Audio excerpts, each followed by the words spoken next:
Acompanhe agora mais um tema doutrinário do Evangelho de Jesus.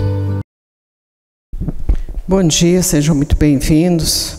Cumprimentamos os que nos veem, nos ouvem pelas redes sociais, desejando um sábado de muitas bênçãos, muita paz nos seus lares, bem como a todos que aqui se encontram encarnados e desencarnados. Nós vimos no sinal verde a lição que fala sobre experiência doméstica. Estávamos há pouco estudando ali na outra sala o nosso estudo que a gente faz aqui todos os sábados a partir das 7h15 da manhã. Todos estão convidados. É um estudo muito interessante que a gente está fazendo do Livro dos Espíritos. O Livro dos Espíritos é o primeiro livro da codificação kardeciana. Ele contém 1019 perguntas e as respectivas respostas, e Kardec desenvolve os tríplices aspectos da doutrina: ciência, filosofia e religião. E estávamos falando exatamente sobre as questões familiares. A questão 203 do Livro dos Espíritos e seguintes estavam falando exatamente sobre a parentela espiritual. E nós estamos encarnados exatamente com as pessoas que nos dizem respeito no processo da evolução. Porque a reencarnação, o objetivo dela, naquela afirmação trazida pelo próprio Dolmen de Kardec, a inscrição que está no túmulo dele no cemitério Père Lachaise em Paris, que está escrito: nascer, morrer, renascer às vezes, evoluir sempre. Esta é a lei. Nós só evoluímos com as pessoas que estão próximas a nós, só através da reencarnação. Por isso que muitas vezes nós temos parentes que nós não combinamos com eles, não acertamos com eles. Muitas vezes é porque queremos impor o nosso ponto de vista, lembrando que Deus outorgou a todos o livre-arbítrio. Portanto, as pessoas adultas, elas têm o livre-arbítrio e devem agir como acharem que lhe provém. Mesmo porque cada um vai responder no plano espiritual perante a sua própria consciência. Porque Kardec também diz que a lei de Deus está escrita na nossa consciência. André Luiz, quando ele desdobra a obra da codificação, quer dizer, os livros básicos da codificação da doutrina espírita, ele traz nesse livro aqui, Missionários da Luz, é o terceiro livro da codificação, algumas experiências interessantes com relação às questões familiares. E ele vai narrar a história da Anacleta. A Anacleta foi uma mãe muito dedicada, muito preocupada com os filhos e fazia todo o gosto deles. Assim como hoje a gente imagina, ou vê, observa, que muitos lares estão fazendo todos os gostos de crianças e adolescentes e depois mais para frente vão ter muita dificuldade, porque há a necessidade do limite e a necessidade do não. Isso é princípio da psicologia. Então há necessidade que os pais coloquem limite na vida dos seus filhos. E essa Anacleta, inadvertidamente, ela não procedeu assim. Quando um pai, no caso o marido dela, dizia para colocar limite às crianças, ela sempre ia contra, e os meninos foram crescendo muito à vontade. Não deu certo. Perderam aquela encarnação. Retornaram ao plano espiritual, todos muito desequilibrados e muito constrangidos mesmo, porque não conseguiram o objetivo que almejavam. Aí ela programa, e aí entra a história trazida por André Luiz, ela programa uma nova encarnação, onde ela viria mãe dessas 4 crianças novamente. Seriam 3 meninos e uma menina, onde ela deveria colocar na mente, no coração deles, os princípios de moral, os princípios da lei, os princípios da ética, enfim, os princípios do Evangelho. E como seriam essas crianças? Como voltariam essas crianças? Uma criança voltaria totalmente dementada. As outras 2 crianças com grandes dificuldades locomotoras e também com problemas mentais, Portanto, 3 dos meninos já teriam muito problema para que ela administrasse aquela encarnação. E a menina, porque não está falando que os meninos teriam pai, não, a história não conta, e a menina que seria aquela que iria ajudá-la na criação dos 3 irmãos. Mas André Luiz Manassés diz a ela assim, o mentor que estava próximo diz a ela assim: você não se iluda, porque a menina, embora ela vá para te ajudar, ela vai ter muitos problemas também, será uma jovem, uma criança muito desequilibrada. Enfim, ela não tinha ninguém para ajudá-la naquele processo de restabelecimento com relação às condições espirituais daqueles 4 espíritos que ela, de uma maneira inadvertida, por invigilância, por indisciplina, ela não, por querer fazer todo o gosto, ela não conseguiu encaminhar na vida. Então voltariam as 4 crianças e ela, seriam 5 pessoas, com todas essas dificuldades próprias das encarnações complicadas. E a gente vê isso em todo momento, em todo lugar, as famílias com dificuldades enormes e muitas com até condições financeiras muito boas, mas mesmo assim com muitos problemas. Por isso o Hilário Silva, nós temos falado muito sobre o Hilário Silva, na verdade é o nome de um espírito, ele se intitulou Hilário Silva e era companheiro de André Luiz no plano espiritual. Realizaram muitos trabalhos no plano espiritual juntos e ele traz muitas mensagens muito interessantes pela psicografia do Chico. E na década de 60, mais precisamente em 1965, Chico, Valdo e outros companheiros da doutrina espírita foram fazer uma viagem a Nova York, aos Estados Unidos. Foram várias cidades dos Estados Unidos, foram recebidos por companheiros que lá estavam também. E depois trouxeram algumas mensagens, algumas informações referentes a essa viagem que eles fizeram. Os espíritos trouxeram essas mensagens. E dentre essas mensagens está um livro que se chama Entre Irmãos de Outra Terra. É um livro fino, com mensagens curtas, e essa, como disse, é do Hilário Silva. Ele disse que estava numa determinada rua de Nova York, o espírito, a gente sabe que eles estão por todos os lados, observando o movimento da cidade. E viu que estava saindo de uma determinada casa, de um determinado local, um caminhão repleto de mudanças. E eram coisas assim muito preciosas, móveis muito bonitos, estatuetas muito antigas, quadros, cortinas, almofadas, enfim, todos os adornos próprios de uma casa. Muito lindo tudo aquilo que estava sendo colocado dentro desse caminhão. E aí ele ouve a conversa, o diálogo de 2 encarnados, um dizendo para o outro assim: nossa, mas que coisa linda, esses móveis, esses adornos dessa casa, você está mudando? Perguntando para o outro. E ele disse: na verdade, tudo isso aqui está sendo encaminhado para um abrigo, um asilo de idosos. O interlocutor ficou muito surpreso com aquela história, porque imaginou que aquilo ali custava fortuna, muito dinheiro, porque era tudo peça muito, muito cara mesmo. Vou para um abrigo de idosos? Assustou e falou assim: exatamente, estou tirando da casa da minha mãe, porque ela desencarnou.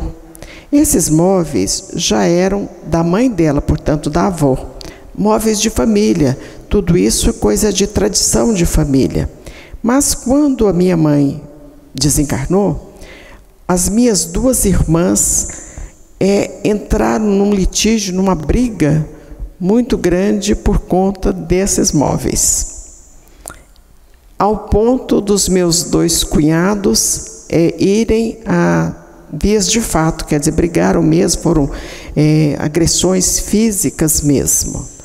Aí a gente imagina assim, isso é história de livro. Qualquer advogado que a gente perguntar aqui se sabe de um fato semelhante, ele vai contar que sabe, porque as demandas com relação a herança, a patrimônio são muito comuns. Outro dia encontrei com um amigo e ele me disse assim: a senhora acredita que eu apanhei no banco? E ele é uma pessoa muito distinta. Eu falei: não, por quê? O meu concunhado não se conformou com a partilha, também questão de herança, e eu fiquei, ele ainda disse assim, fiquei apanhado, porque eu não ia continuar com essa briga e registrar ocorrência, então eu fiquei apanhado por conta de briga de herança. Então, quando isso acontece, nós ficamos imaginando a situação daquele espírito que é o motivador de toda aquela angústia, de toda aquela dificuldade. Aquele que adquiriu, que já passou de um para o outro, e aí chega num desentendimento, numa desarmonia, numa divisão familiar muito comum. E aí, então, esses dois interlocutores, um fala para o outro que ele, então, ia mandar para tudo aquilo para o asilo, para ver se apaziguava a briga familiar. E aí, o Hilário conclui dizendo o seguinte: mas toda relíquia material, quando capaz de conturbar a família ou arrasar a nossa paz de espírito, deve sair do nosso ambiente com a misericórdia de Deus. Então, é a misericórdia de Deus que vai apaziguar uma situação dessa, mas há necessidade que aqueles encarnados tomem a atitude, como no caso esse rapaz tomou, de resolver a questão, que ele mesmo não estava envolvido, mas para trazer paz para as irmãs e para os dois cunhados. Isso é porque nós damos mais importância às coisas de ordem material do que às coisas de ordem espiritual. Nós nos esquecemos que somos espíritos imortais. Daí a importância que observamos hoje. Nós ficamos 15 minutos ouvindo as músicas depois do passe, que foi muito bom dessa maneira que foi conduzido, ficou ótimo, porque trouxe mais serenidade para todo o ambiente. E nós preocupamos com as coisas de ordem material, por isso a importância desses momentos, para que a gente tenha minutos para reflexão, para oração, para entrarmos em comunhão com a espiritualidade amiga. Existe uma mensagem que até já mandamos para algumas pessoas, é do Raul Teixeira, salvo melhor juízo, que ele diz que estava indo para um trabalho da doutrina, e a entidade espiritual diz a ele assim: faça silêncio. Ele está se reportando a Divaldo. Faça silêncio. E ele disse: mas eu estou calado. E ele continua, a entidade espiritual continua dizendo: faça silêncio. Mas eu estou calado. Faça silêncio. E na terceira vez ele disse assim: como é que deve ser esse silêncio que eu tenho que fazer? E a entidade diz a ele: é o silêncio interior. Esse silêncio interior que nós temos muita dificuldade de realizá-lo. E aí nós entramos num processo de desarmonia íntima. Quando nós estamos nesse processo de desarmonia íntima, qualquer má palavra, ou que a gente entenda que foi má palavra, qualquer atitude do outro que não seja de acordo com o que nós estamos pensando, nós realmente perdemos, como se diz, perdemos as estribeiras. Daí a necessidade dessa serenidade, e nós conseguimos essa serenidade através. Por isso que os orientais têm tanto equilíbrio, porque eles fazem as meditações, ficam horas em meditação, em ligação com o plano espiritual superior. E nós ocidentais ainda temos dificuldades para realizar isso. Ficamos em busca de alguma coisa que não vai nos acrescentar absolutamente nada. Por isso essa mensagem do Evangelho é muito linda, que fala do moço rico. É tão bonita essa mensagem que a Amália Rodrigues, pela psicografia do Divaldo, traz uma complementação dela, dizendo que no momento em que Jesus disse a ele: vende tudo que tem e siga-me, ele disse que naquele momento ele não poderia atender ao Senhor, porque ele tinha que ir a uma outra cidade, Cesareia de Filipe, lá em Jerusalém, em Israel, próximo a Jerusalém, porque lá tudo é perto também, a cidade, o país é muito pequeno. Ele precisava de ir a essa cidade porque ele ia participar de um torneio de biga. Mas no outro dia ele voltaria para realizar esse trabalho, deixar tudo que tem e seguir Jesus. Só que ele sofreu um acidente, desencarnou e não voltou. Então esse mas é que faz a grande diferença na nossa vida. Mas nós não podemos entender essa questão, como muitas outras que foram trazidas pela doutrina espírita, pela codificação, como uma sentença de morte às pessoas que sejam mais abastadas, porque as condições de ordem material, elas são imprescindíveis para a nossa sobrevivência. Então, todas as pessoas têm os seus compromissos que precisam ser cumpridos, e além dos compromissos pessoais, as conquistas da humanidade, elas são alicerçadas em coisas de bens materiais. Quando a gente vê essas programações espaciais, elas são caríssimas. Então, todo o trabalho que é feito pela Rússia, pela NASA, nos Estados Unidos, são caríssimos. Tanto que agora, recente, coisa de um mês, eles desativaram o programa porque o programa estava muito caro. A NASA desativou esse programa porque estava muito caro. Se a gente observar todas as conquistas da ciência, aparelhos que trazem uma segurança maior para os médicos, que desvendam as enfermidades, trazem diagnósticos muito precisos, são aparelhos caríssimos. As indústrias farmacêuticas, todas elas, para trazer benefício às pessoas, também realizam esse trabalho porque está alicerçado em alguma coisa de ordem material. Todo o conforto que nós temos, e ele é necessário, nós temos esses confortos exatamente porque existe alguma coisa de ordem material. Alguém, uma empresa, um empresário que fomenta o emprego naquela produção, capital e trabalho, no processo da evolução, é uma pessoa que a gente deve voltar os nossos olhos para ela e pedir amparo, misericórdia. Quantos e quantos empresários existem, quantas e quantas pessoas fomentando, quer dizer, gerando empregos. E muitos imaginam que no final do mês aquele dinheiro foi pouco e às vezes até emitem um pensamento negativo para aquele que fomentou, que deu oportunidade àquela pessoa de ter aquele emprego, sendo que deveria ser o contrário.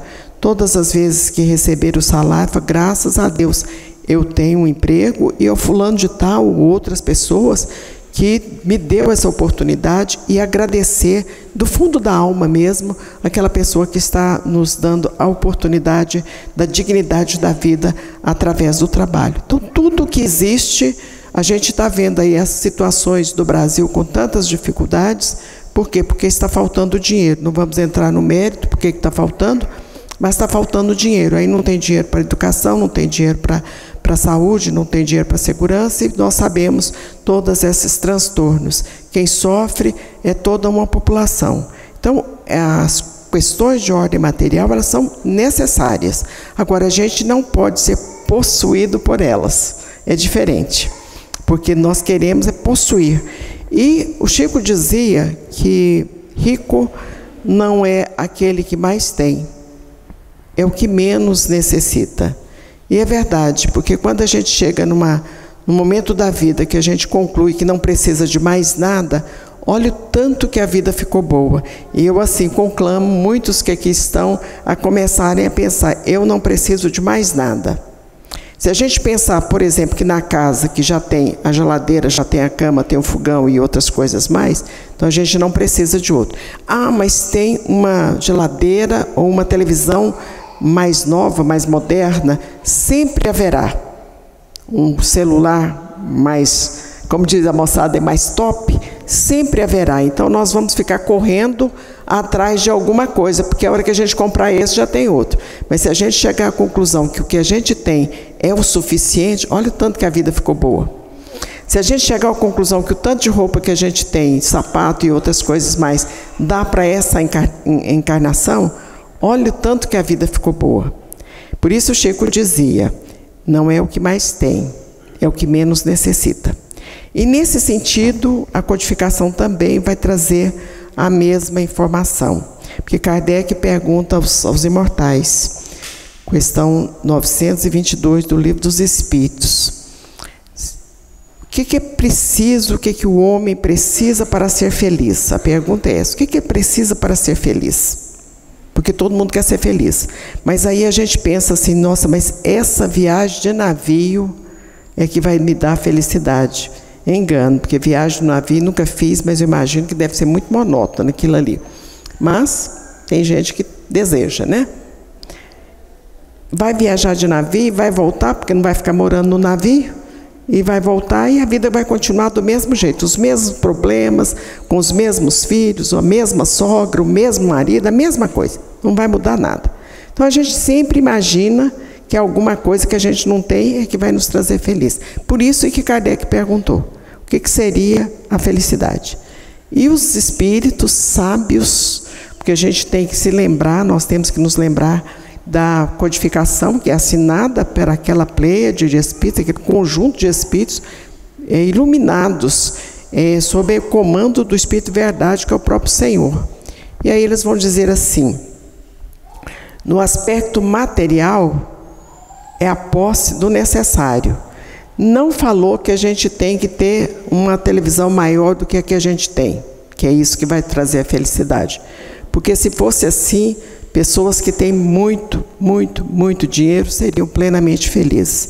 E o que a gente tem visto nas estatísticas com relação a pessoas que têm muito dinheiro, com questões agravadas, existenciais, quer sejam pela depressão, que muitas vezes pode ser um processo obsessivo, e no caso do processo, a depressão, a necessidade do tratamento médico, o acompanhamento do psicólogo, do psiquiatra, do médico da área, e também o tratamento espiritual, porque muitas vezes pode ser questão espiritual.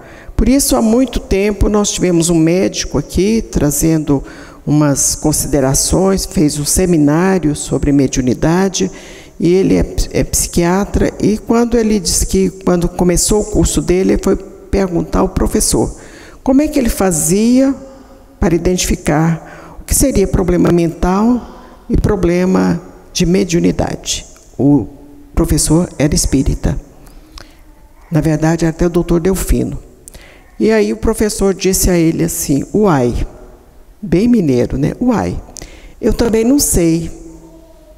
Na dúvida, a gente trata os dois.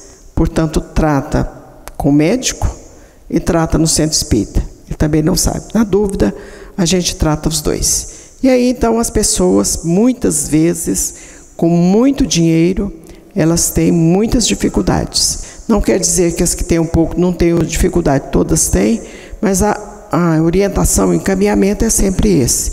É o tratamento e a ação no bem, com a oração, com a água fluidificada, com as leituras edificantes, para melhorar essas situações. Quantos e quantas situações de suicídio que a gente vê na televisão, vê nos noticiários, de pessoas famosas, portanto ricas, que estão com tudo para se imaginar que sejam felizes, e há um drama existencial muito grande, e elas acabam atentando contra a própria vida. Então não é nada de ordem material que vai nos trazer paz. Daí os espíritos respondem, no aspecto material é a posse do necessário. No aspecto moral é a paz da consciência. Mas paz da consciência, muitos vão imaginar assim, nossa, mas eu não podia ter feito o que eu fiz. Está feito, Não adianta a gente ficar lamentando. Por isso o Chico também diz, né? Não podemos voltar atrás, mas podemos começar de agora para frente a fazer um novo fim. E nós podemos mesmo começar de agora para frente a fazer um novo fim. Essa reflexão que a gente fez aqui de 10, 15 minutos antes, provavelmente serviu para que a gente tenha o ânimo. Porque muitas vezes a gente fala assim, não, mas agora eu vou. E chega em casa e fala, vou nada, chovendo, né? Véspera de carnaval, vou sair daqui nada, vou ficar em casa mesmo. Então tem muitos apelos, o mundo material tem muitos apelos. Tem viagens, tem festas, restaurantes, shoppings. Quando a gente elimina isso da vida, começa a ficar melhor. Porque aí a gente, como a gente não vai ficar ligado também nas televisões abertas, e essas televisões abertas, muitos programas interessantes, mas muitos não o são, a gente vai ter que firmar o pensamento e a ação na leitura. E quanto mais a gente lê a boa leitura, os bons livros, mais a gente quer ler. Então a codificação são 5 livros, mais as revistas, mais obras póstumas. Isso aí faz parte do contexto da codificação do Espiritismo. E as obras de Francisco Cândido Xavier.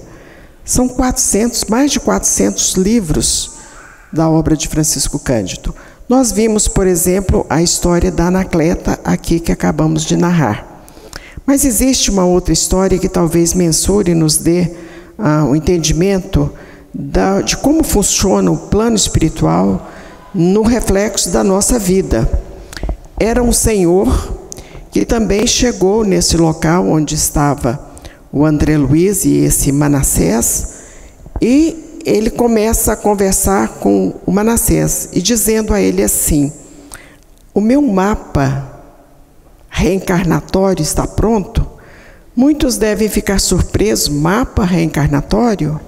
Nessa mesmo capítulo 12 do livro Missionários da Luz, vai nos dizer assim: quando a pessoa é muito simplória, muito modesta, no começo do mundo, vamos assim dizer, ela morava naquelas cavernas, não tinha como.